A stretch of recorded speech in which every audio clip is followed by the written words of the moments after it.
Tila po sa relo sa kulungan saka ng purbata kong suot.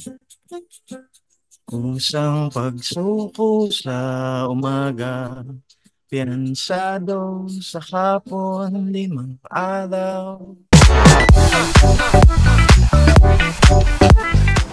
Hi tita, para siya sa mga taong pinapressure ng mga tao sa paligid nila na mag-asawa, mag-baby. Oo.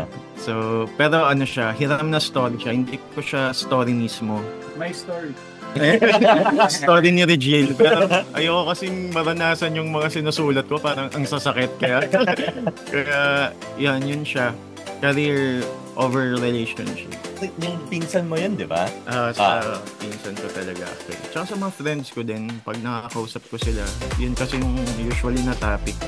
Kung kailan sila mag-aasawa, laging tinatanong ng mga tao. So, naisipan ko siyang gawing... Yung mga... Naisipan ko siya gawing song. Yung mga events. Kaya Hi Tita ang name kasi parang experience lang na it's usually the titas who are asking that all the time.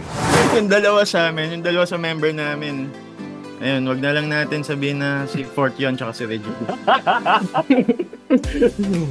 Yeah, when you get to my age, medyo madalas na yung pagtanong na ganun kasi yun nga endgame nga nila yun. Di ba kailan lang na Hi Tito ka? Hi, Tito. Sabi sa akin. Ang dami dyan eh.